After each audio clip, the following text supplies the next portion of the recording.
રાપર તાલુકાના પૂર્વ ધારાસભ્ય શ્રી પંકજભાઈ મહેતાએ પાટવી તાલુકાને શુભકામનાઓ. મંત્રીમંડળમાં ભરાયેલા અંજારના ધારાસભ્ય શ્રી ત્રિકમભાઈ છાંગાને આપ્યા અભિનંદન.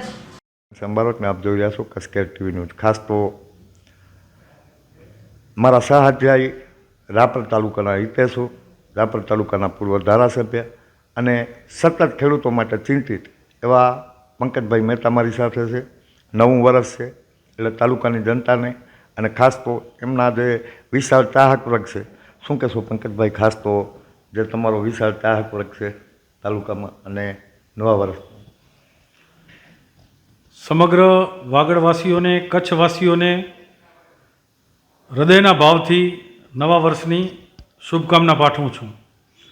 આવનારું વર્ષ તમામ પ્રજાજનો માટે લાભદાયી, સુખદાયી અને મનની સાચી અને સારી કલ્પનાઓ પૂર્ણ કરનારું નીવડે એવી હૃદયના ભાવથી પરમ કૃપાળુ પરમાત્મા પાસે પ્રાર્થના કરું છું.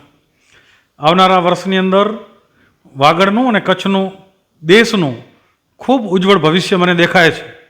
કારણ કે દેશના પ્રધાનમંત્રી આદરણીય નરેન્દ્ર મોદી સાહેબે વિકસિત ભારતનો સંકલ્પ જે લીધો છે અને દેશના પ્રજાજનોને લેવડાવ્યો છે, એ વિકસિત ભારતના સંકલ્પની અંદર મારું વાગડ અને કચ્છ પણ નરેન્દ્રભાઈની સાથે, એમના આહવાનની સાથે જોડાશે અને આ દેશને જ્યારે આઝાદીના 100 વર્ષ પૂર્ણ થયા હશે ત્યારે આ વિકસિત ભારત બનતા એને કોઈ જ નહીં રોકી શકે.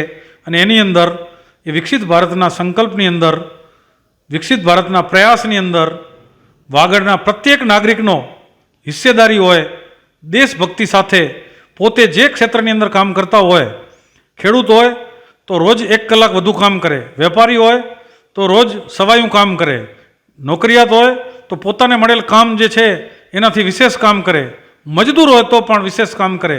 બધા જ લોકો સવાયું કામ કરે તો જ પોતાની પ્રગતિ થાય, પોતાના પરિવારની પ્રગતિ થાય અને સાથે સાથે વિસ્તાર અને દેશની પ્રગતિ થાય. એટલે હું નવા વર્ષે અપેક્ષા રાખું છું, મને વિશ્વાસ પણ છે કે દેશની પ્રગતિની અંદર મારા વિસ્તારના ખેડૂતો, વેપારીઓ, મજદૂરો અને ઉદ્યોગ સાહસિકો, યુવાનો, બહેનો દરેકનો હિસ્સો હશે અને આ દેશ વિકસિત બનશે.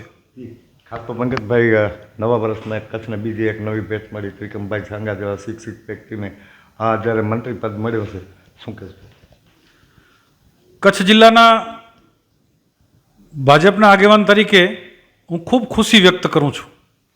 હિન્દુસ્તાનનો સૌથી મોટો જિલ્લો, જેને પ્રજાએ ભારતીય જનતા પાર્ટીને ખૂબ સમર્થન આપ્યું છે અને એ 6 ધારાસભ્યો પૈકી આદરણીય ત્રિકમભાઈ છાંગા સાહેબને ગુજરાતના મંત્રીમંડળની અંદર સ્થાન મળ્યું છે. એના કારણે આ દેશના પ્રધાનમંત્રી શ્રી આદરણીય નરેન્દ્ર મોદી સાહેબના સૌથી પ્રિય એવા આ જિલ્લાને વિકાસને વેગ મળશે અને સાથે સાથે ઉચ્ચ શિક્ષણ અને ટેકનિકલ શિક્ષણ જેવું મહત્ત્વનો વિભાગ એમને સોંપ્યો છે.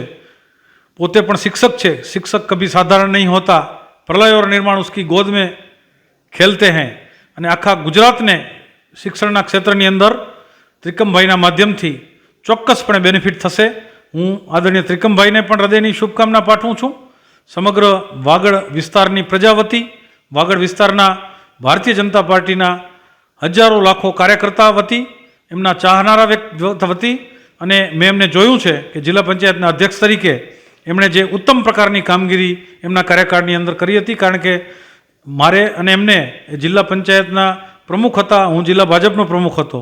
અમે બંને જિલ્લા ભાજપના મહામંત્રી તરીકે પણ સાથે કામ કર્યું છે. એટલે લાંબા સમયથી સાથી કાર્યકર્તા, અંગત મિત્ર અને સુખ દુઃખના સાથી એવા ત્રિકમભાઈને હૃદયપૂર્વકની હું શુભકામના પાઠવું છું. તો દર્શક મિત્રો, ખાસ તો વાત નવા વર્ષની હતી. ખાસ તો ત્રિકમભાઈ છાંગાના જે મંત્રીમંડળમાં સ્થાન મળ્યું એની હતી. પંકજભાઈની શુભકામનાઓ પાઠવી છે. પણ કાલે રાપર તાલુકાનું એક, જેને કહી શકાય કે એક સમયનો વિશાળ વેપારી હબ એવા બેલામાં હું અને પંકજભાઈ સાથે છીએ. Ghanshyam Barot, Kutch care TV news, Rapar, Kutch.